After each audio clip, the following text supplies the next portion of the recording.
Hello guys, एक important video आप सभी के लिए। फाइनली यार जेई मेंस का स्कोर कार्ड आपको देखना कैसे है। रिजल्ट आने के बाद यार आप कैसे चेक करोगे कि आपका जेई मेंस में कितना परसेंटाइल बना है जनवरी अटेम्प्ट के बाद। बहुत सारे बच्चे कंफ्यूज हो जाते हैं, तो पर्टिकुलरली हम सारे केसेस के ऊपर बात करेंगे। चाहे बच्चा जनरल हो, ओबीसी हो, एससी हो, तो उसमें क्या क्या डिफरेंसेस देखने को मिलता है। तो अगर हम जनरल कैटेगरी के बच्चे के रिजल्ट के ऊपर बात करें, पर्टिकुलर उसकी रैंक अगर देखें, तो हम लोग यहाँ पे मैंने लास्ट ईयर का रैंक वाला भी रखा है, इससे आपको डाउट ना हो, ठीक है, मैं अच्छे से समझा पाऊँ। तो आपका जब रिजल्ट आएगा ना, तो यहाँ पे क्या क्या चीज़ें आएंगी। देखिए, जैसे ये बच्चा जनरल कैटेगरी का है, तो सबसे पहले इसका कैटेगरी जनरल लिख के आएगा।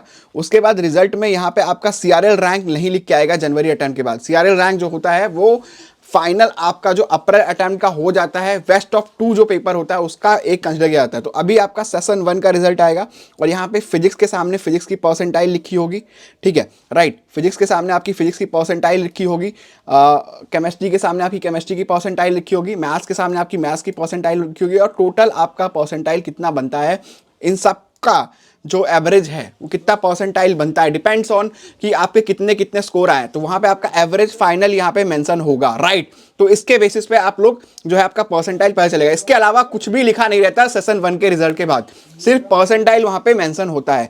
अगर हम लोग दूसरे केसेस के ऊपर बात करें, राइट, अगर हम यहाँ पे दूसरे केस की बात करें, ओबीसी कैटेगरी के बच्चे के ऊपर बात करें, तो ओबीसी कैटेगरी के केस में क्या होता है। अगर हम ओबीसी कैटेगरी का केस देखते हैं यहाँ पे, तो जब ओबीसी कैटेगरी का हम लोग रिजल्ट देखेंगे यहाँ पे, तो यहाँ पे भी आप देखो कि इसमें भी आपका परसेंटाइल बस मेंशन होगा। यहाँ पे कोई सीआरएल रैंक जनवरी अटेम्प्ट के बाद मेंशन नहीं होती है। तो पर्टिकुलर अगर हम ओबीसी के कंडीशन के ऊपर बात करें, तो आपका टोटल जो है एनटीए स्कोर होगा, फिजिक्स केमिस्ट्री मैथमेटिक्स के यहाँ पे परसेंटाइल लिखी होगी, और आपका ओवरऑल सेशन 1 का जो परसेंटाइल होगा वो यहाँ पे आपका मेंशन होगा, और आपकी कैटेगरी जो होगी वहां पे लिखा होगा ओबीसी एनसीएल, राइट। तो यहां से आपको पता चलेगा कि आपका ओबीसी एनसीएल कैटेगरी का रिजल्ट है। लेकिन यहां पे जब मार्क्स बनता है फाइनल, जब अभी मैं इसको आपको दिखाना चाहता हूं, ठीक है, अभी मैं आपको यहाँ पे अच्छे से दिखाता हूं।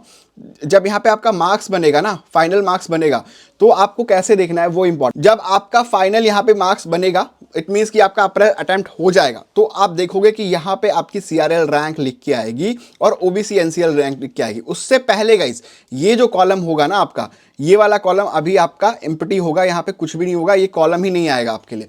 तो ये चीजें यार समझना बहुत ज्यादा इंपॉर्टेंट है। अभी हमने ओबीसी का एग्जाम्पल दिया,